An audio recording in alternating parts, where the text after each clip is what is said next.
அரசியல் மாற்றங்கள், அதாவது இடைக்கால இந்தியாவின் அரசியல் மாற்றங்கள் பற்றி பார்க்க போகிறோம். ஆண்டு வந்து பார்த்திங்கன்னா கிபி பொது ஆண்டுக்கு பிறகு 1000 முதல் 1700 வரைக்கும். வட இந்தியா, இஸ்லாமின் வருகை, முஸ்லிம்கள் ஆட்சி 12ஆம் நூற்றாண்டின் இறுதியில் முகமது கோரியால் டெல்லியில் நிறுவப்பட்டது. இதை நோட் பண்ணிக்கோங்க. முஸ்லிம்கள் ஆட்சி 12ஆம் நூற்றாண்டின் இறுதியில் யாரால் டெல்லியில் நிறுவப்பட்டது அப்படின்னு கேட்டாங்கன்னா முகமது கோரியால் டெல்லியில் வந்து பார்த்திங்கன்னா நிறுவப்பட்டுச்சு. கிபி 9ஆம் நூற்றாண்டிலேயே அராபிய வணிகர்கள் வேலை கடற்கரை துறைமுகங்களில், குறிப்பாக கேரள துறைமுகங்களில் வணிகம் செய்தனர். அதாவது என்னென்னா, முதல்ல அந்த ஐரோப்பியர்கள் வந்து பார்த்திங்கன்னா எப்படி இந்தியாவுக்கு கடல் வணிகத்தில் வந்தாங்க அப்படின்னா, அங்கே கேரளாவில் இருக்கிற கோழிக்கோடு அப்படின்ற துறைமுகத்தில் தான் வந்து பார்த்திங்கன்னா முதல்ல என்ட்ரு ஆனாங்க இல்லைங்களா. அதான் வந்து என்னென்னு சொல்லுவாங்கன்னா மேலை கடற்கரை அப்படின்பாங்க. ஏன்னா அந்த மேலை நாட்டுக்காரர்கள் வந்து இங்கே வந்ததுனால அதை மேலை கடற்கரை அப்படின்னு சொல்லுவாங்க. கேரள துறைமுகத்தை வந்து மேலை கடற்கரை அப்படின்னு சொல்லுவாங்க. இப்போது இதெல்லாம்னா முஸ்லீம்கள் ஆட்சி 12ஆம் நூற்றாண்டுடைய இறுதியில் தான் வந்து பார்த்திங்கன்னா முகமது கோரியால் டெல்லியில் நிறுவப்பட்டுச்சு. ஆனால் கிபி 9ஆம் நூற்றாண்டிலேயே அரேபிய வணிகர்கள் மேலை கடற்கரை துறைமுகங்களில், குறிப்பாக கேரள துறைமுகங்களில் வந்து பார்த்திங்கன்னா வணிகம் செய்ய ஆரம்பிச்சிட்டாங்க. அது மாதிரியே கிபி புதாண்டுக்கு பிறகு 8ஆம் நூற்றாண்டு முதலாகவே மேற்காசியாவை சார்ந்த முஸ்லிம் படையெடுப்பாளர்கள் குஜராத்திலும் சிந்துவிலும் தங்கள் சுல்தானியங்களை நிறுவி ஆட்சி புரிந்து வந்தனர். இதுக்கும் முன்னாடியே 9ஆம் நூற்றாண்டுக்கு அரேபிய வணிகர்கள் மேலை கடற்கரை துறைமுகமான கேரள துறைமுகத்துக்கு வர்றதுக்கு முன்னாடியே 8ஆம் நூற்றாண்டிலேயே மேற்காசியாவை சார்ந்த முஸ்லீம் படையெடுப்பாளர்கள் குஜராத்திலையும் சிந்துவிலையும் வந்து பார்த்திங்கன்னா அவங்களுடைய சுல்தானியங்களை நிறுவி ஆட்சி புரிஞ்சுக்கிட்டு வந்தாங்க. அதுக்கப்புறமா முஸ்லீம் ஆட்சியின் தாக்கம் எப்போ வந்து உணரப்பட்டுச்சு அப்படின்னா அலாவுதீன் கில்ஜியின் ஆட்சியின் போது தான் உணரப்பட்டுச்சு. அலாவுதீன் கில்ஜியோடைய பீரியட் வந்து பார்த்திங்கன்னா 1296 1316 வரைக்கும். இந்த அலாவுதீன் கில்ஜியோடைய ஆட்சியின் போது தான் முஸ்லீம் ஆட்சி அப்படின்னு ஒன்று இந்தியாவில் இருக்குது அப்படின்ற தாக்கத்தை உணரவே முடிஞ்சது. இதான் நோட் பண்ணிக்கோங்க. அப்புறம் ஆட்சியை விரிவுபடுத்துதல் என்பதை காட்டிலும் செல்வங்களை கவர்ந்து செல்லும் நோக்கத்துடனே தென்னிந்தியாவின் மீது பல படையெடுப்புகளை அவர் மேற்கொண்டார், இந்த அலாவுதீன் கில்ஜி. அதாவது என்னென்னா, இப்போ நம்ம சோழ சேர பாண்டிய அரசர்கள் பல்லவ அரசர்கள்லாம் இருக்காங்க இல்லைங்களா, அவங்க என்ன பண்ணுவாங்கன்னா படையெடுப்பாங்க. ஒரு நாட்டை வந்து பார்த்திங்கன்னா கைப்பற்றி அந்த நாட்டை நல்ல முறையில் வந்து ஆட்சி செய்யணும்னு சொல்லி ஆட்சி செய்வாங்க.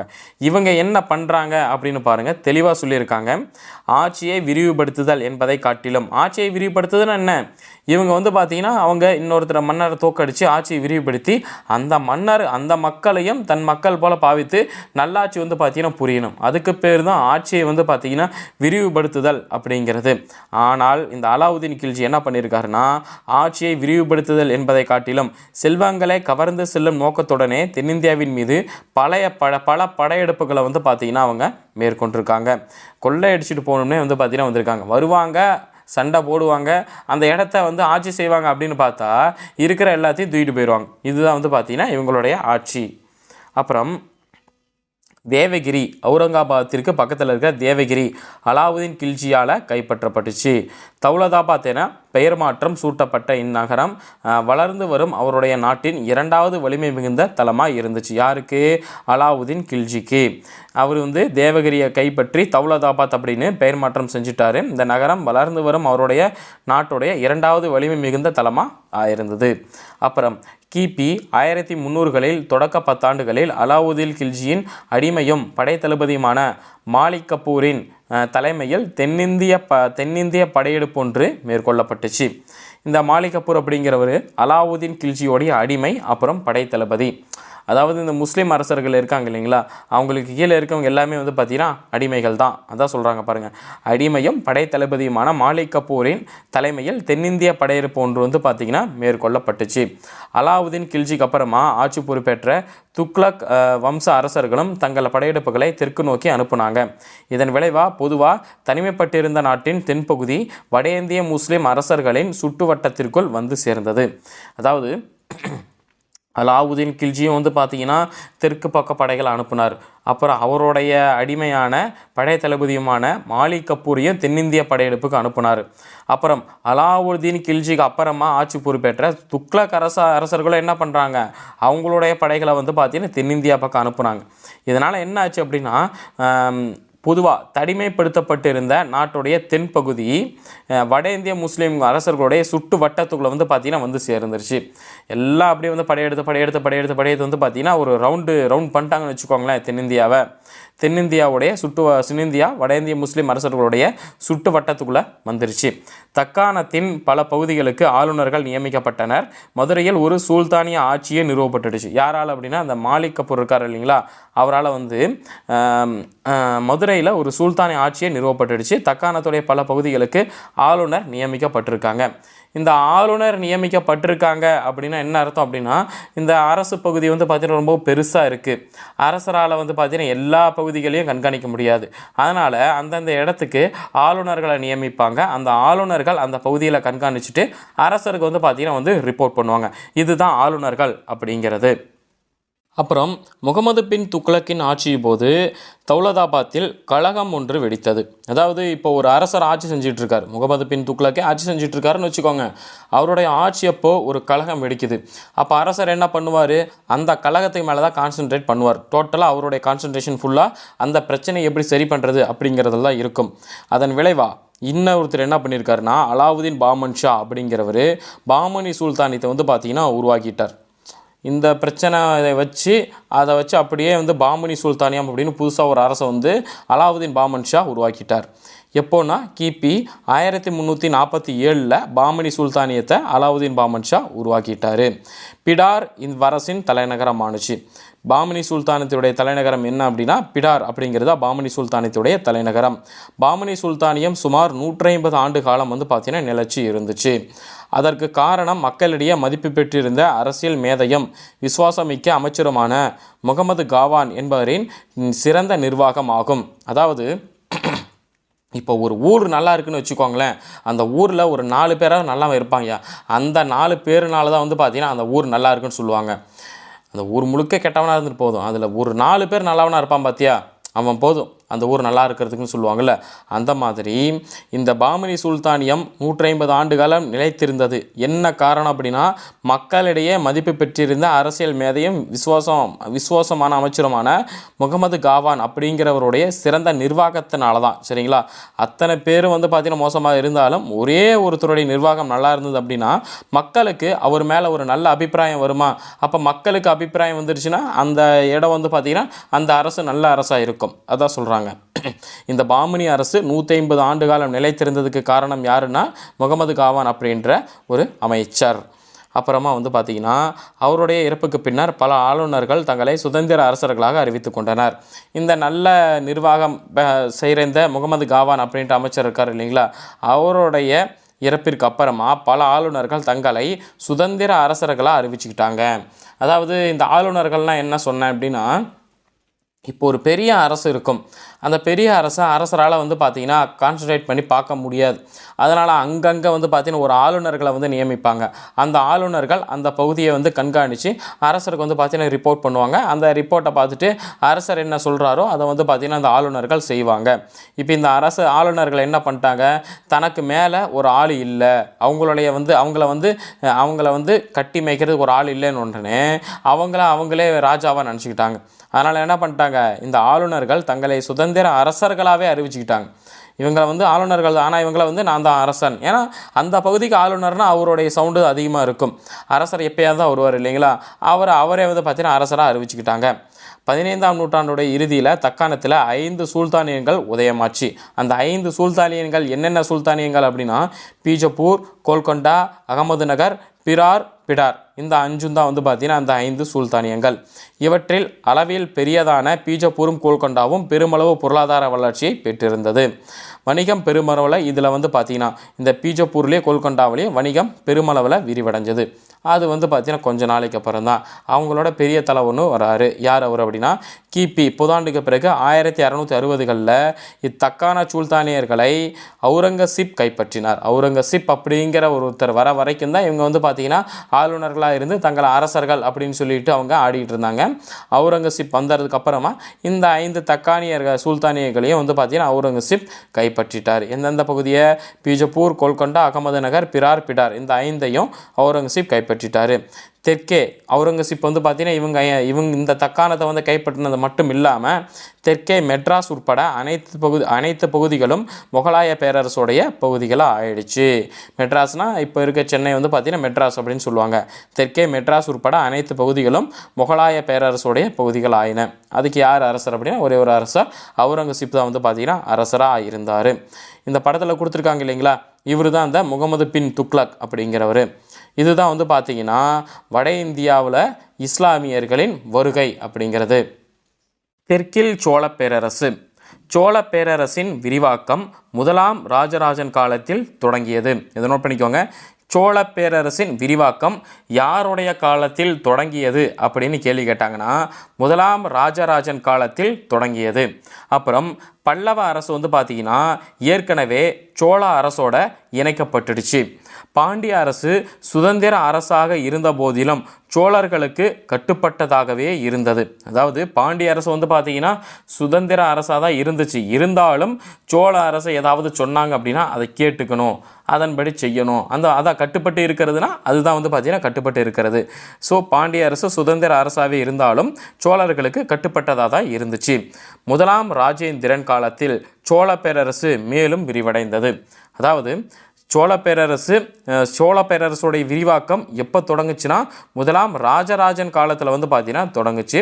அதுக்கப்புறமா முதலாம் ராஜேந்திரன் காலத்திலேயும் சோழ பேரரசு விரிவாக்கம் மேலும் வந்து பார்த்திங்கன்னா விரிவடைந்தது. முதலாம் ராஜேந்திரன் என்ன பண்ணியிருக்காரு அப்படின்னு பாருங்கள். சோழ பேரரசை விரிவடைய செய்கிறதுக்காக முதலாம் ராஜேந்திரன் என்ன பண்ணார் அப்படிங்கிறதான் பார்க்க போகிறோம். தனது படைகளை முதலாம் ராஜேந்திரன் பார்த்திங்கன்னா வடகிழக்கு இந்தியாவில் கங்கை நதி வரை நடத்தி சென்றார். மேலும் தனது கப்பற்படைகளை ஸ்ரீ விஜய சைலேந்திர அரசுக்கு எதிராகவும், அதாவது கடாரம், அந்த பகுதி வந்து அவங்க வந்து கேடா அப்படின்னு சொல்லுவாங்களாட்டுக்குது. இந்த கடாரம்ங்கிறது எங்கே இருக்குன்னா இந்தோனேஷியாவில் ஒரு பகுதி மற்றும் ஸ்ரீலங்காவிற்கு எதிராகவும் அனுப்பி வைத்தார் முதலாம் ராஜேந்திரன்.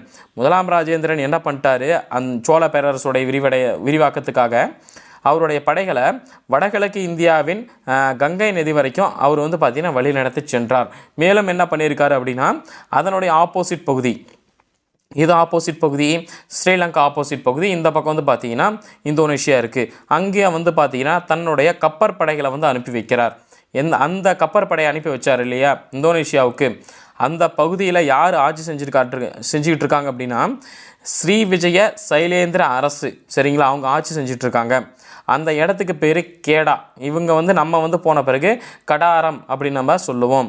ஸ்ரீ விஜய சைலேந்திர அரசுக்கு எதிராகவும் கடாரம், கேடா இந்தோனேஷியாவில் ஒரு பகுதி தான் இந்த கடாரம் அப்படிங்கிறது, மற்றும் ஸ்ரீலங்காவிற்கு எதிராகவும் அனுப்பி வச்சிருக்காரு. இதனால தான் முதலாம் ராஜேந்திரன் வந்து பார்த்திங்கன்னா கடாரம் கொண்டான், கங்கை கொண்ட சோழபுரம், இந்த மாதிரியெல்லாம் அழைக்கப்படுறார். கங்கையும் கடாரமும் கொண்ட சோழன் அப்படின்னு அழைக்கப்படுறார். கங்கையும் கடாரமும் கொண்ட சோழன் அப்படின்னு யார் அழைக்கப்படுறாங்க அப்படின்னா முதலாம் ராஜேந்திரன் வந்து பார்த்திங்கன்னா அழைக்கப்படுறாரு. இந்த பட்டத்தை பெற்றவரும் முதலாம் ராஜேந்திரன் தான்.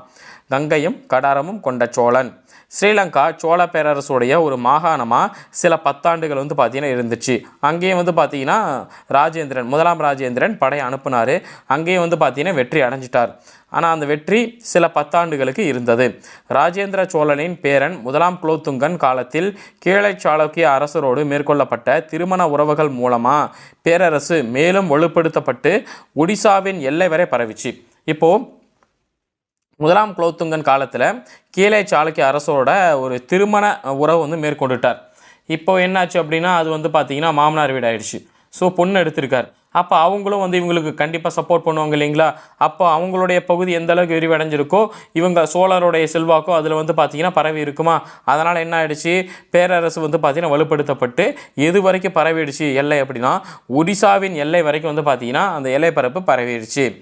சோழர்கள் காலத்தில் தென்கிழக்கு ஆசிய நாடுகள் மற்றும் சீனா உடனான வணிகம் பெருமளவில் விரிவடைஞ்சிருந்திருக்குது. யாருடைய காலத்தில்? சோழ காலத்தில்.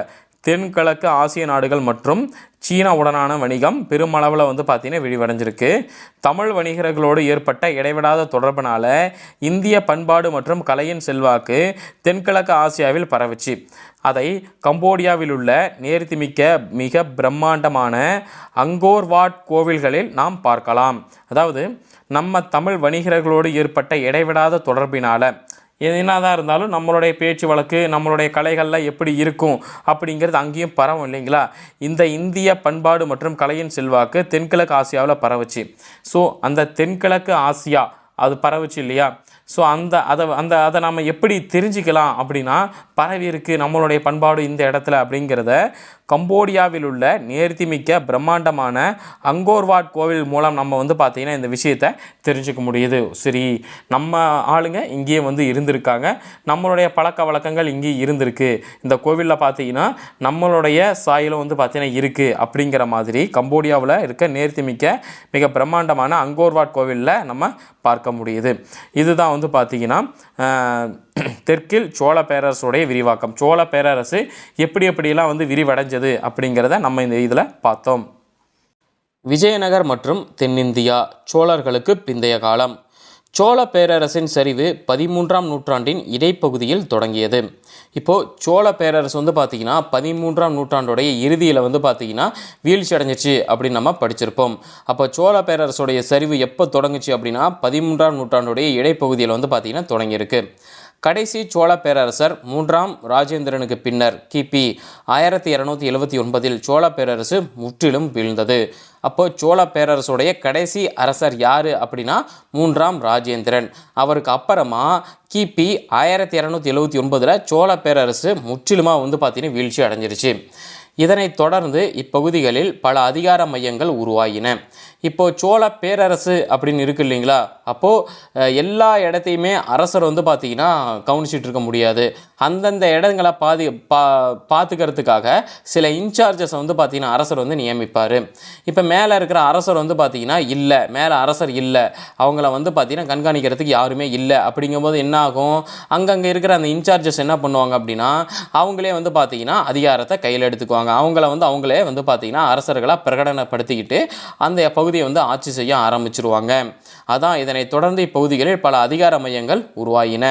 இதற்கும் தெற்கே பாண்டிய அரசர்கள் சோழர்கள் காலத்தில் தங்கள் இழந்த செல்வாக்கையும் புகழையும் மீண்டும் நிலைநிறுத்தும் முயற்சிகளை மேற்கொண்டிருந்தனர். அதாவது என்னென்னா, சோழர்கள் காலத்தில் பார்த்திங்கன்னா சோழர்கள் கீழே தான் பாண்டியர்கள் பார்த்திங்கன்னா இருந்திருக்காங்க. இப்போது சோழ பேரரசு பார்த்திங்கன்னா வீழ்ச்சி அடைஞ்சிருச்சு இல்லையா. அதனால் தெற்கே பாண்டிய அரசர்கள் சோழர்கள் காலத்தில் அவங்க இழந்த செல்வாக்கையும் புகழையும் மறுபடியும் நிலைநிறுத்தணும் அப்படின்ற முயற்சிகளை பார்த்திங்கன்னா மேற்கொண்டுகிட்டு இருந்திருக்காங்க பாண்டியர்கள். 13ஆம் நூற்றாண்டுடைய இறுதியில் ஜடாவர்மன் சுந்தரபாண்டியனை போன்ற அறிவு கூர்மையுடைய மன்னர்களால் பாண்டிய நாடு பார்த்திங்கன்னா ஆளப்பட்டது. 13ஆம் நூற்றாண்டுடைய இறுதியில் பாண்டிய நாட்டை ஆட்சி செய்த அரசர் யார் அப்படின்னா ஜடாவர்மன் சுந்தரபாண்டியன் பார்த்திங்கன்னா ஆட்சி செஞ்சுட்டு இருந்திருக்காரு. இது பார்த்திங்கன்னா தெற்கு பகுதியில். அதுக்கப்புறம் வடக்கு பகுதியில் பாருங்கள், தென்னிந்தியாவுடைய வடக்கு பகுதியில் போலூரையும் பின்னர் ஹெலபேடுவையும் தலைநகராக கொண்ட ஹொய்சால அரசு அமைந்திருந்தது. தெற்கு பகுதியில் பாண்டிய நாடு, வடக்கு பகுதியில் பார்த்திங்கன்னா ஹொய்சால அரசு. இவ்வரசு இன்றைய கர்நாடக மாநிலத்தின் பெரும் பகுதியை உள்ளடக்கியதாக இருந்தது. இந்த ஹொய்சால அரசு இப்போதைய எந்த மாநிலத்தின் பெரும் பகுதியை உள்ளடக்கியதாக இருந்ததுன்னா கர்நாடக மாநிலத்துடைய பெரும் பகுதியை உள்ளடக்கியதாக இருந்தது. அதுக்கப்புறமா காகத்தியர்கள் வாரங்களிலிருந்து ஆட்சி செய்தனர். காகத்தியர்கள் வாரங்கள் அப்படின்னா இப்போதைய தெலங்கானா பகுதி, உங்களுக்கே தெரியும் இப்போதைய தெலங்கானா பகுதி எங்கே இருக்குது அப்படின்னு, அதை தான் வாரங்கள் அப்படின்னு சொல்கிறாங்க. காகத்தியர்கள் வாரங்களிலிருந்து ஆட்சி செஞ்சுக்கிட்டு இருந்திருக்காங்க. அதுக்கப்புறமா தேவகிரியில் யாதவர்கள் ஆட்சி செஞ்சுக்கிட்டு இருந்திருக்காங்க. 13ஆம் நூற்றாண்டுடைய இறுதியில் தேவகிரி அலாவுதீன் கில்ஜியின் படையெடுப்பினால் வீழ்ந்தது. தென்னிந்திய அரசுகள் தங்களிடையே அமைதியான ஒத்துழைப்பை கொண்டிராத காரணத்தினாலும் அவர்களிடையே ஏற்பட்ட உட்பூசல்களும் போர்களும் மோதல்களும் வீழ்ச்சிக்கு வழிவகுத்தன. அதாவது என்ன அப்படின்னா, மொத்தம் இந்த தென்னிந்தியாவில் இத்தனை அரசர்கள் இருந்திருக்காங்க. யாருன்னா தெற்கு பகுதியில் பார்த்திங்கன்னா பாண்டிய நாட்டை ஜடாவர்மன் சுந்தரபாண்டியன் ஆட்சி செஞ்சுட்டு இருந்திருக்காரு. அதுக்கப்புறம் வடக்கு பகுதியில் போலூரையும் அப்புறம் ஹெலபேடுவையும் தலைநகராக கொண்ட ஹொய்சால அரசு இருந்திருக்கு. அதுக்கப்புறமா பார்த்திங்கன்னா காகத்தியர்கள் வாரங்கள்ல இருந்து தெலங்கானா ஆட்சி செஞ்சுருக்காங்க, தெலங்கானா பகுதி. அப்புறம் தேவகிரியில் யாதவர்கள் பார்த்திங்கன்னா ஆட்சி புரிஞ்சிருக்காங்க. இந்த 4 பேர் 13ஆம் நூற்றாண்டுடைய இறுதியில் தேவகிரி அலாவுதீன் கில்ஜியின் படையெடுப்பினால் வீழ்ந்தது. சரி, இந்த 4 பேர் தென்னிந்தியாவில் ஆட்சி செஞ்சுட்டு இருந்திருக்காங்க. இவங்க ஆட்சி செஞ்சுட்டு இருக்கிறாங்க சரிங்களா. ஆனால் வடக்கு பகுதியிலிருந்து அலாவுதீன் கில்ஜி படையெடுத்து என்ன பண்ணிடுறாரு அப்படின்னா தேவகிரியை வந்து பார்த்தீங்கன்னா கைப்பற்றிக்கிறாரு. சரி, இப்படி இந்த போருக்கு என்ன காரணம் சொல்கிறாங்கன்னா, தென்னிந்திய அரசுகள் தங்களிடையே அமைதியான ஒத்துழைப்பை கொண்டிராத காரணத்தினாலும் அவர்களிடையே ஏற்பட்ட உட்பூசல்களும் மோதல்களும் போர்களும் இதன் காரணமாக தான் வீழ்ச்சி அடைஞ்சிட்டாங்க அலாவுதீன் கில்ஜி கிட்ட அப்படின்னு சொல்கிறாங்க. ஒருவேளை தென்னிந்திய அரசர்கள் இவங்க எல்லாருமே ஒற்றுமையாக இருந்திருந்தா கண்டிப்பாக அலாவுதீன் கில்ஜியை வந்து ஜெயிச்சிருக்கலாம் அப்படின்னு சொல்ல வராங்க. அடுத்தது, விஜயநகர அரசு பின்னர் பேரரசாக உருவாக்கப்பட்டது. விஜயநகர அரசு உருவாக்கப்பட்டதே தென்னிந்தியாவின் இடைக்கால வரலாற்றின் அதிமுக்கியத்துவம் வாய்ந்த ஒரு வளர்ச்சி. சங்கம வம்சத்தின் ஹரிகரர் மற்றும் புக்கர் ஆகிய இரு சகோதரர்களால் இவ்வரசு வந்து பார்த்தீங்கன்னா நிறுவப்பட்டது. அப்போது விஜயநகர அரசு யாரால் நிறுவப்பட்டது அப்படின்னா ஹரிகரர் மற்றும் புக்கர் ஆகிய இரு சகோதரர்களால் நிறுவப்பட்டுச்சு. இவங்க தான் சங்கம வம்சத்துடைய முதல் அரசர்கள். சங்கம வம்சத்தின் முதல் அரசர்கள் யார் அப்படின்னா ஹரிகரர் மற்றும் புக்கர். துங்கபத்ரா நதியின் தென்கரையில் புதிய தலைநகரம் ஒன்றை உருவாக்கி அதற்கு விஜயநகரம் என பெயர் சூட்டினர். விஜயநகரம் அப்படின்னு என்ன அர்த்தம்னா வெற்றி நகரம் அப்படின்னு பொருள். ஹரிகரர் புக்கரும் துங்கபத்ரா நதியின் தென்கரையில் புதிய தலைநகரம் ஒன்றை உருவாக்குனாங்க. அந்த தலைநகருக்கு பேர் என்ன வச்சுருக்காங்க அப்படின்னா விஜயநகரம் அப்படின்னு பேர் வச்சுருக்காங்க. விஜயநகரம் அப்படின்னா என்ன அர்த்தம்னா வெற்றி நகரம் அப்படின்னு தான் அர்த்தம். அப்புறம் கிபி புதாண்டுக்கு பிறகு 1336 ஹரிகரர் அரசராக முடிசூட பெற்றார் இந்த விஜயநகரத்துக்கு. சங்கம வம்ச அரசர்கள் விஜயநகரை சுமார் 150 வருடங்கள் ஆட்சி செய்தனர். இந்த சங்கம வம்சத்தை சார்ந்தவர்கள் தான் இந்த ஹரிகரர் அப்புறம் புக்கர் அப்படிங்கிறவங்க. பின்னர் வந்த சாலுவ வம்ச அரசர்கள் குறுகிய காலம் தான் ஆட்சி செஞ்சுருக்காங்க. அதுக்கப்புறமா ஆட்சி செய்தவர்கள் தான் இந்த துளுவ வம்ச அரசர்கள். விஜயநகர அரசர்களுள் மாபெரும் அரசரான கிருஷ்ணதேவராயர் இவ்வம்சத்தை சார்ந்தவர். எந்த வம்சம்? துளுவ வம்சத்தை தான் சார்ந்தவர். அப்போது விஜயநகர அரசர்களோடு மாபெரும் அரசரான கிருஷ்ணதேவராயர் எந்த வம்சத்தை சார்ந்தவர் அப்படின்னா துளுவ வம்சத்தை சார்ந்தவர் அப்படின்னு சொல்லணும். அப்புறம் இங்கே பாருங்கள், பாக்ஸ் பண்ணி ஒரு தகவல் கொடுத்துருக்காங்க. இதில் என்ன தகவல் கொடுத்துருக்காங்க அப்படிங்கிறத பார்க்கலாம். அரசு மற்றும் பேரரசு இந்த இரண்டுக்கும் என்ன வித்தியாசம் அப்படின்னு பார்க்க போகிறோம். அரசு அப்படின்னா ஒரு அரசரால் அல்லது அரசியால் ஆளப்படுற ஒரு நாட்டை அரசு அப்படின்னு சொல்லுவாங்க.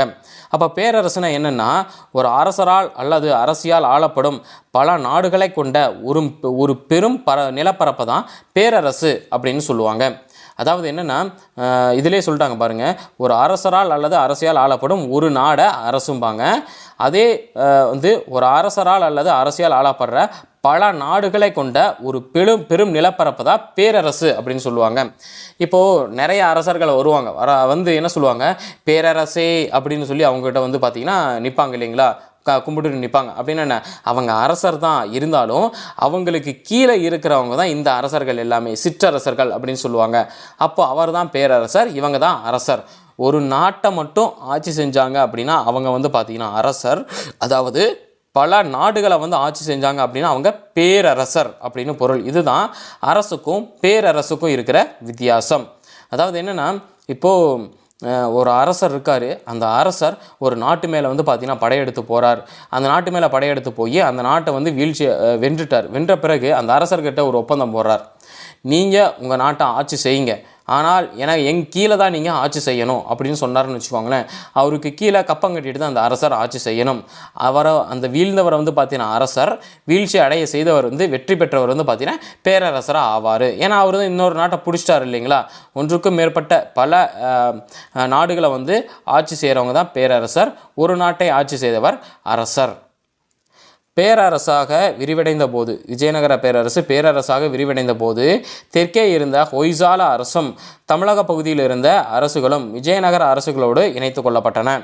பேரரசாக விரிவடைந்த போது இப்போ தான் சொன்னேன் சரிங்களா, ஒரு நாடாக இருந்தால் அது அரசு, பல நாடாக இருந்தால் அது பேரரசு. இது இப்போ விஜயநகர பேரரசாக விரிவடைந்த போது தெற்கே இருந்த ஹொய்சால அரசும் தமிழக பகுதியில் இருந்த அரசுகளும் விஜயநகர அரசோட இணைத்து கொள்ளப்பட்டன. விஜயநகர அரசர்கள் தொடர்ந்து பாமணி அரசுகளோடும் சமயம் சார்ந்த அரசுகளான கொண்டவீடு மற்றும் ஒரிசாவோடும் தொடர்ந்து போர்கள் செய்து கொண்டிருந்தனர். இந்த விஜயநகர அரசர்கள் கம்முன்னு இருக்காமல் பாமணி அரசர்களோடையும் அப்புறம் கொண்டவீடு அப்புறம் ஒரிசாவோடையும் தொடர்ந்து போரிட்டுக்கிட்டே இருந்தாங்க. கடைசியில் என்ன போயிடுச்சுன்னு பாருங்கள். கிபி 1565 தலைக்கோட்டை போரில் தக்கான சுல்தான்களுடைய கூட்டுப்படையினர் விஜயநகரம் வந்து பார்த்திங்கன்னா தோற்கடிச்சிட்டாங்க. யார் விஜயநகரை தோற்கடிச்சாங்க அப்படின்னா தக்கான சுல்தான்களின் கூட்டுப்படையினர் விஜயநகரை தோற்கடிச்சிட்டாங்க. இது எந்த போரில் வந்து நடந்திருக்கு? கிபி 1565 நடந்த தலைக்கோட்டை போரில் தான் வந்து பார்த்தீங்கன்னா இந்த நிகழ்வு நடந்திருக்கு. விஜயநகர பேரரசர்கள் இதுக்கப்புறமா தங்கள் தலைநகரை தெற்கே உள்ள பெனுகொண்டாவிற்கும் கடைசியாக வந்து பார்த்தீங்கன்னா திருப்பதி அருகே உள்ள சந்திரகிரிக்கும் வந்து பார்த்தீங்கன்னா மாற்றிக்கிட்டாங்க. வீழ்ச்சி அடைஞ்ச உடனே என்ன பண்ணிட்டாங்க? கொஞ்சம் நவுந்து அப்படியே போயிட்டாங்க. நவுந்து போய் என்ன பண்ணுறாங்க? ஃபஸ்ட்டு பெனுகொண்டாவுக்கு போயிருக்காங்க. கடைசியாக வந்து என்ன பண்ணிட்டாங்க? திருப்பதிக்கு பக்கத்தில் இருக்க சந்திரகிரிக்கு போயிட்டாங்க. இறுதியாக இந்த விஜயநகர பேரரசு வந்து பார்த்திங்கன்னா 17ஆம் நூற்றாண்டோட இடைப்பகுதியில் முற்றிலுமாக வீழ்ச்சி அடைஞ்சிருச்சு. அதாவது இறுதியாக பேரரசு அதில் மீதி இருந்த பகுதிகள் எல்லாமே தான் சொன்னல, வீழ்ச்சி அடைஞ்சதுக்கு அப்புறமா வந்து பார்த்தீங்கன்னா பெனுகொண்டாவுக்கு போனாங்க. அதுக்கப்புறமா சந்திரகிரிக்கு வந்தாங்கன்னு சொன்னேன் இல்லையா? கடைசியாக அதுக்கப்புறமா என்ன ஆயிடுச்சு அப்படின்னா, கொஞ்சம் கூட மீதி இல்லாமல் அதில் மீதி இருந்த பகுதிகள் எல்லாமே 17ஆம் நூற்றாண்டின் இடைப்பகுதியில் வீழ்ச்சி அடைஞ்சிருச்சு. இதுதான் வந்து பார்த்தீங்கன்னா விஜயநகர பேரரசுடைய வளர்ச்சியும் வீழ்ச்சியும். முகலாயர்கள் கிபி புதாண்டுக்கு பிறகு 1526 1707 வரைக்கும் முகலாய பேரரசை நிறுவியவர் பாபர் ஆவார். முகலாய பேரரசை யார் நிறுவினாங்க அப்படின்னா பாபர் நிறுவியிருக்காரு. எப்போனா கிபி 1526 வந்து பார்த்தீங்கன்னா நிறுவியிருக்காரு. ஸோ பாபர் வந்து பார்த்தீங்கன்னா ஈஸியாக நிறுவிட்டாரா அப்படின்னு கிடையாது. இதுக்கு அடித்தளமிட்டது வந்து பார்த்தீங்கன்னா முதலாம் பானிபட் போர். கிபி 1526 பானிபட் போர்க்களத்தில் இப்ராஹிம் லோடியை வெற்றி கொண்ட பின்னர் பாபர் வந்து பார்த்தீங்கன்னா முகலாய பேரரசை வந்து பார்த்தீங்கன்னா நிறுவியிருக்காரு. அப்போது பாபர் முகலாய பேரரசை எப்பொழுது நிறுவினார் அப்படின்னா 1526 நிறுவினார். எப்படி நிறுவினார் அப்படின்னா முதலாம் பானிபட் போர்க்களத்தில் இப்ராஹிம் லோடியை தோற்கடித்ததுக்கு அப்புறம் தான் பாபர் முகலாய பேரரசை வந்து பார்த்தீங்கன்னா நிறுவியிருக்காரு. முதல் 6 முகலாய பேரரசர்கள் மாபெரும் முகலாயர்கள் என குறிப்பிடப்படுகின்றனர். யார் அந்த 6 முகலாய பேரரசர்கள் அப்படின்னா பாபர், ஹுமாயூன், அக்பர், அப்புறம் வந்து பார்த்தீங்கன்னா ஜஹாங்கீர், ஷாஜகான், அவுரங்கசீப். இந்த 6 பேர் தான் வந்து பார்த்தீங்கன்னா மாபெரும் முகலாய பேரரசர்கள் அப்படின்னு குறிப்பிடப்படுறாங்க. இந்த 6 பேர்த்தை பற்றியும் இதுக்கு முன்னாடி நான் தனியாக ஒரு வீடியோ அப்லோட் பண்ணியிருக்கேன். அந்த வீடியோக்கான லிங்க் நான் டிஸ்கிரிப்ஷனில் கொடுத்துருக்கேன், நீங்கள் போய் பார்த்துக்கலாம். அப்புறம் வந்து பார்த்தீங்கன்னா அவர்களில் இந்த 6 முகலாய பேரரசர்களில் வந்து பார்த்தீங்கன்னா கடைசி மாபெரும் முகலாய பேரரசர் யாருன்னா அவுரங்கசீப்.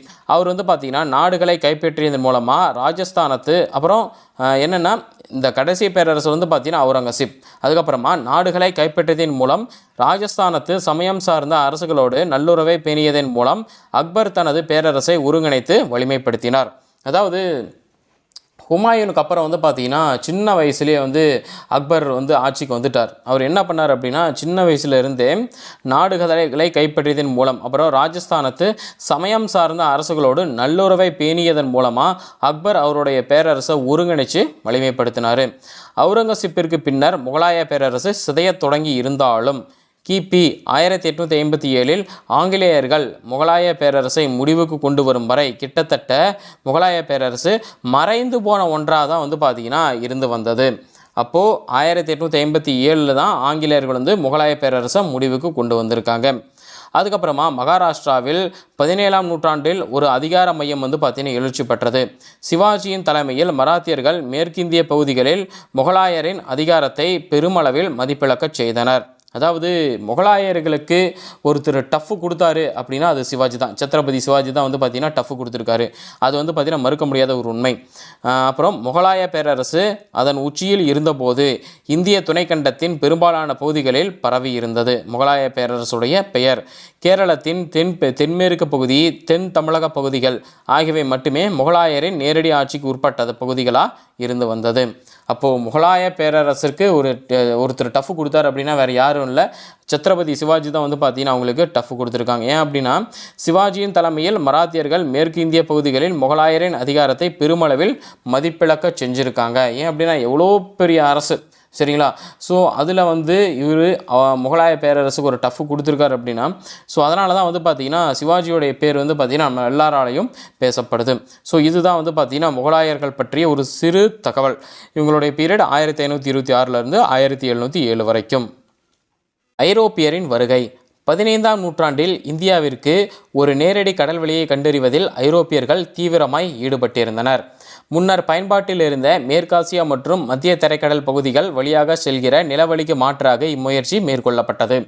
அதாவது என்னென்னா, இந்தியாவிற்கு கடல் வழியை முதல்ல வந்து பார்த்திங்கன்னா வாஸ்கோட காமா வந்து கண்டுபிடிச்சாரு, போர்ச்சுகீசியரான வாஸ்கோட காமா கண்டுபிடிச்சாரு அப்படின்னு நம்ம பார்த்தோம். ஆனால் இதுக்கு முன்னாடி அவங்க இந்தியாவுக்கு வரவே இல்லையா அப்படின்னு கேட்டால் அப்படிலாம் கிடையவே கிடையாது. அவங்க இந்தியாவுக்கு வந்துக்கிட்டு போயிட்டு தான் இருந்திருக்காங்க. எப்படி வந்திருக்காங்க? தரை வழியில் வந்து பார்த்தீங்கன்னா வந்துட்டு போயிட்டு இருந்திருக்காங்க. எந்த பகுதின்னு பாருங்கள், முன்னர் பயன்பாட்டில் இருந்த மேற்காசியா மற்றும் மத்திய தரைக்கடல் பகுதிகள் வழியாக செல்கிற நிலவழிக்கு மாற்றாக இம்முயற்சி மேற்கொள்ளப்பட்டது. எம்முயற்சி? ஒரு நேரடி கடல் வழி கண்டறிவது அப்படின்ற முயற்சி. சரி, எதுக்காக அதை வந்து பண்ணாங்க அப்படின்னு பாருங்கள். ஏன் தரை வழியாக போகலாமே, எந்த பிரச்சனையுமே இருக்காதுல்ல அப்படின்னு நீங்கள் நினைக்கலாம். ஸோ அவங்க என்ன நினச்சிருக்காங்க அப்படின்னு பாருங்கள். இந்தியாவிலிருந்து நடைபெறும் நறுமண பொருட்களின் வணிகம் அலெக்சாண்ட்ரியா நகர் வரை முஸ்லீம்களின் கட்டுப்பாட்டின் கீழே இருந்தது. இதுதான் ஒரே ஒரு பிரச்சனை. இப்போ இந்தியாவிலிருந்து நடைபெறும் நறுமண பொருட்களின் வணிகம், இந்தியாவிலிருந்து ஐரோப்பாவுக்கு போகிறது, ஐரோப்பாவிலிருந்து இந்தியாவுக்கு வர்றது. அப்படி தரை வழியாக வரணும் அப்படின்னா அந்த தரைவழி வந்து எதை வந்து கடந்து வரணும் அப்படின்னு சொல்கிறாங்கன்னா, அலெக்சாண்ட்ரியா நகர் வரை முஸ்லீம்களுடைய கட்டுப்பாட்டில் வந்து பார்த்தீங்கன்னா இருந்திருக்குது. ஸோ முஸ்லீம்களுடைய கட்டுப்பாட்டில் இருந்திருக்குதா, அப்போ என்ன பண்ணணும்? அங்கே கிராஸ் பண்ணி வரும்போது எங்கள் இடத்த நீங்கள் கிராஸ் பண்ணுறீங்க, எங்கள் செக் போஸ்ட்டை நீங்கள் கிராஸ் பண்ணுறீங்க, அப்போ எங்களுக்கு நீங்கள் வந்து வரி கட்டணும் அப்படின்னு இருக்கும். அப்படி இல்லையா, நீங்கள் கொண்டு போகிற பொருளில் இவ்வளோ பங்கு வந்து பார்த்தீங்கன்னா எங்களுக்கு கொடுத்துறணும் அப்படின்னு இருக்கும். அதனால் என்ன பண்ணுறாங்க, அதில் காண்டாய் தான் இவங்க என்ன பண்ணுறாங்க, ஒரு நேரடி சுதந்திரமான ஒரு கடல் வழியை நம்ம கண்டுபிடிப்போம், எதுக்கு இவங்களுக்கு நம்ம கப்பம் கட்டணும் அப்படின்னு அவங்க நினச்சிருக்காங்க. அதனால தான் இந்தியாவுடன் நேரடி தொடர்பை ஏற்படுத்தி கொள்வதன் மூலம் ஐரோப்பியர்கள் நறுமண பொருட்களின் வணிகத்தை தங்களுடைய நேரடி கட்டுப்பாட்டின் கீழ் கொண்டு வந்து விடலாம் அப்படின்னு நினச்சிருக்காங்க. சரி, இந்தியாவோட நேரடி தொடர்பு ஏற்படுத்திக்கணும். ஏன் நம்ம இந்த முஸ்லீம்களுடைய கட்டுப்பாட்டில் இருக்கிற பகுதிகளை என்ட்ராகி அவங்களுக்கு கொஞ்சம் காசை கொடுத்து நம்ம வந்து விலையை ஏற்றி விற்று இது பண்ணுறது? ஏன் நம்ம அதே விலையில் வேறு வழியை கண்டுபிடிச்சி அதே விலையில் விற்று எல்லா லாபத்தையும் நம்மளே எடுத்துக்கலாமே அப்படின்னு இவங்க வந்து பார்த்திங்கன்னா யோசிச்சிருக்காங்க. மேலும் அப்பொருளை தங்களுக்கு சாதகமான விலையிலும் கொள்முதல் செய்யலாம் அப்படின்னு அவங்க வந்து பார்த்திங்கன்னா நினச்சிருக்காங்க. கிபி புதாண்டுக்கு பிறகு 1498 வாஸ்கோட காமா தென்னாப்பிரிக்காவின் நன்னம்பிக்கை முனையை சுற்றி கொண்டு கேரள கடற்கரையை வந்தடைந்தார். கள்ளிக்கோட்டை வந்து பார்த்தீங்கன்னா வந்தடைஞ்சிருக்கார். எப்போது? வாஸ்கோட காமா கிபி 1498 வந்து பார்த்தீங்கன்னா இந்தியாவுக்கு வந்தடைஞ்சிருக்காரு. அதாவது கேரள கடற்கரையான கள்ளிக்கோட்டைக்கு வந்து பார்த்தீங்கன்னா வந்தடைஞ்சிருக்காரு வாஸ்கோட காமா. 5 ஆண்டுகளுக்கு பின்னர் கிபி 1503 போர்ச்சுகீசியர்கள் கொச்சியில் தங்கள் முதல் கோட்டையை கட்டினர். அதாவது அங்கிருந்து வந்த ஒரு 4 வருடங்கள்லேயே 99, 5000 ஒரு 5 வருடங்கள்லேயே வந்து பார்த்திங்கன்னா 5 ஆண்டுகளுக்கு பின்னர் கிபி 1503 போர்ச்சுகீசியர்கள் கொச்சியில் தங்கள் முதல் கோட்டையை வந்து பார்த்திங்கன்னா கட்டிட்டாங்க. கிபி 1510 கோவா கைப்பற்றப்பட்டு இந்தியாவில் போர்ச்சுகீசிய அரசின் மையமாக மாறிச்சு கோவா. போர்ச்சுகீசியர்கள் என்ன பண்ணிட்டாங்க, கோவாவை கைப்பற்றிட்டாங்க. அது வந்து அவங்களுடைய வணிக மையமாக ஏற்படுத்திக்கிட்டாங்க. தங்களுடைய கப்பற்படை வலிமையின் காரணமாக போர்ச்சுகீசியர்களால் கிழக்கு ஆப்பிரிக்காவிற்கும் மலாக்காவுக்கும் இடைப்பட்ட பல துறைமுகங்களை வந்து பார்த்திங்கன்னா கைப்பற்ற முடிஞ்சிச்சு. இப்போ நிறைய துறைமுகங்களை போர்ச்சுகீசியர்கள் வந்து கைப்பற்றிட்டாங்க அப்படின்னா அந்த இடத்துக்கு வணிகம் செய்கிற வராங்க இல்லைங்களா, அவங்கக்கிட்ட இருந்து வந்து பார்த்திங்கன்னா சுங்க வரி வந்து பார்த்திங்கன்னா கலெக்ட் பண்ணலாம். இது எங்கள் ஏரியாவில் இருக்குது, நீங்கள் எங்களுக்கு வரி கட்டிட்டு தான் உள்ளே போகணும், வெளியே வரும்போது ஏதாவது வரி கட்டிட்டு தான் வரணும், இந்த மாதிரிலாம் இருக்கும் இல்லைங்களா. ஸோ அதுக்காக வந்து பார்த்திங்கன்னா போர்ச்சுகீசியர்கள் அவங்களுடைய கப்பற்படை வலிமையின் காரணமாக வந்து பார்த்திங்கன்னா கிழக்கு ஆப்பிரிக்காவுக்கும் மலாக்காவுக்கும் இடைப்பட்ட பல துறைமுகங்களை வந்து கைப்பற்ற முடிஞ்சிச்சு. மேலும் இப்பகுதி முழுவதிலும் நடைபெற்ற கடல்சார் வணிகத்தை வெற்றிகரமாக கட்டுப்படுத்தவும் முடிஞ்சிச்சு. வெற்றிகரமாக கட்டுப்படுத்தவும் முடிஞ்சிச்சுன்னா என்ன, எங்களுக்கு போனீங்கன்னா நீங்கள் எவ்வளோ காசு கொடுக்கணும், நாங்கள் சொல்கிறது தான் கேட்கணும், நாங்கள் சொல்கிற பொருள் தான் விற்கணும், எங்களுக்கு எவ்வளோ தான் நீங்கள் வரி கட்டணும், இந்த மாதிரி அவங்கள வந்து பார்த்திங்கன்னா கட்டுப்படுத்தலாம். இந்த படத்தில் கொடுத்துருக்காங்க பாருங்கள், இதான் மசூலிப்பட்டினத்தில் வர்த்தகம். அப்புறம் போர்ச்சுகீசியர்களை பார்த்து ஏனைய ஐரோப்பிய நாடுகளும் போர்ச்சுகீசியரை பின்தொடர்ந்து குறிப்பாக இங்கிலாந்து மற்றும் பிரான்ஸ் ஆகியவை வந்து பார்த்திங்கன்னா இந்தியாவுக்குள்ளே நுழைஞ்சிட்டாங்க. இந்த மாதிரி ஒருத்தர் வந்து பார்த்திங்கன்னா நுழைஞ்சாங்க அப்படின்ற விஷயம் கண்டிப்பாக மற்ற நாடுகளுக்கு போகாமல் இருக்காது, கண்டிப்பாக போயிடும். சரிங்களா? ஸோ நுழைஞ்சிட்டாங்களா, ஆங்கிலேயர்களும் பிரெஞ்சுக்காரர்களும் தங்கள் அனைத்து நடவடிக்கைகளையும் கிழக்கிந்திய கம்பெனியின் மூலம் வந்து பார்த்திங்கன்னா மேற்கொண்டாங்க. இந்நிறுவனங்கள் தனியார் வர்த்தக நிறுவனங்களாக இருந்தாலும் வலுவான அரசியல் நிகழ்ச்சி நிரல்களை வந்து பார்த்திங்கன்னா மேற்கொண்டிருந்தாங்க. 17ஆம் நூற்றாண்டில் முகலாய அரசு வலுவாக இருந்த வரையிலும் இந்த ஐரோப்பிய வர்த்தக நிறுவனங்கள் முகலாய பேரரசில் வணிகம் செய்தனர். அதாவது என்னென்னா, இந்த முகலாய பேரரசு ரொம்பவும் வலிமையாக இருந்தது 17ஆம் நூற்றாண்டில். சரிங்களா? அதனால் முகலாய அரசு வலிமையாக இருந்த வரையிலையும் ஐரோப்பிய வர்த்தக நிறுவனங்கள் முகலாய பேரரசில் வணிகம் செஞ்சாங்க. சரிங்களா? ஆனால் எந்த பகுதியை வந்து கைப்பற்ற முடியல அவங்களால. ஆனால் முகலாய பேரரசின் எல்லைக்குள் தங்களுக்கென சொந்தமான பகுதிகளை பெற அவங்களால முடியலை. முடிஞ்சிருமா முகலாய பேரரசை தாண்டி? முடியாது. ஏன்னா அவங்களுடைய அனுமதியின் பேரில் தான் இவங்க உள்ளே வராங்க. நீங்கள் வியாபாரம் பண்ணிக்கோங்க, ஆனால் எதுவுமே உங்களுக்கு சொந்தம்லாம் ஒன்றும் கிடையாது. நீங்கள் வியாபாரம் பண்ணுறீங்கன்னா அதுக்கான வரியை வந்து செலுத்திடணும் முகலாய பேரரசுக்கு. ஆனால் உங்களுக்கு எந்த பகுதியும் சொந்தம் கிடையாது. ஏன்னா முகலாய பேரரசுடைய படை வலிமையை பார்த்தே வந்து பார்த்தீங்கன்னா அவங்க அமைதியாகவே இருந்திருப்பாங்க. இருந்த போதிலும் தென்னிந்தியாவில் வலுவான அரசுகள் இல்லாததுனால ஐரோப்பிய நாடுகளின் வணிக நிறுவனங்கள் தங்களுக்கென்று சொந்தமான வணிக ஸ்தலங்களை ஏற்படுத்தி கொண்டு அவற்றில் முழு அதிகாரம் செலுத்தின. அதாவது வடக்கு பகுதியில் வந்து பார்த்தீங்கன்னா முகலாய பேரரசு இருந்துச்சு. முகலாய பேரரசுக்குள்ளே போய் இவங்க எல்லாருமே ஐரோப்பியர்கள் எல்லாருமே வணிகம் பண்ணாங்க. ஆனால் எந்த பகுதியையும் தங்களுக்குன்னு சொந்தமாக கைப்பற்ற முடியலை. ஆனால் இந்த பாருங்கள், தென்னிந்தியாவில் வலுவான அரசு எதுவுமே இல்லை. அங்கங்கே அரசு இருந்திருக்கு. அவங்க எல்லாம் ஒன்று சேர்ந்து இருந்தாங்க அப்படின்னாவே இவங்களை வந்து பார்த்தீங்கன்னா உள்ள வரவிடாமல் பண்ணியிருக்கலாம். ஆனால் வலுவான அரசு இல்லாததுனால என்ன ஆயிடுச்சு, அவங்களுடைய அதிகாரத்தை அவற்றில் வந்து முழு அதிகாரத்தையும் தென்னிந்தியாவில் வந்து பார்த்தீங்கன்னா இந்த ஐரோப்பியர்கள் செலுத்தியிருக்காங்க. செலுத்தி எந்தெந்த பகுதிகளை வந்து அவங்களுடைய வணிக மையமாக கொண்டு இருந்தாங்கன்னு பாருங்கள். எடுத்துக்காட்டுக்கு புலிக்காட், பழவேற்காடு புலிக்காட் அப்படிம்பாங்க. மற்றும் நாகப்பட்டினத்தில் டச்சுக்காரர்களும், மெட்ராஸ் சென்னையில் வந்து பார்த்திங்கன்னா ஆங்கிலேயர்களும், பாண்டிச்சேரியில் ஃப்ரெஞ்சுக்காரர்களும், தரங்கம்பாடியில் டேனியர்களும் வந்து பார்த்திங்கன்னா அவங்களுடைய பகுதிகளை நிலைநிறுத்திக்கிட்டாங்க. இதற்கு காரணம் என்ன அப்படின்னா, வடக்கு பகுதியில் முகலாயர்கள் ரொம்பவும் ஸ்ட்ராங்காக இருந்தாங்க. அவங்கள வந்து பார்த்திங்கன்னா எல்லாம் கட்டுப்படுத்தினாங்க. தென்னிந்தியாவில் வந்து பார்த்திங்கன்னா அங்கங்கே தனித்தனியாக அரசுகள் இருந்தாங்க. அவங்களும் ஒன்றுக்கு ஒன்று வந்து பார்த்திங்கன்னா முறைச்சிக்கிட்டு விரைச்சிக்கிட்டு இருந்தாங்க. அதனால் சரி இவங்க ஒவ்வொருத்தருக்கும் சண்டை போட்டுட்டு இருக்காங்க. இப்போ வந்து பார்த்திங்கன்னா ஒருத்தர் அடித்தா இன்னொருத்தர் சப்போர்ட்டுக்கு வரமாட்டாங்க, அடிச்சுட்டு சாவுட்டு அப்படின்னு விட்டுருவாங்க.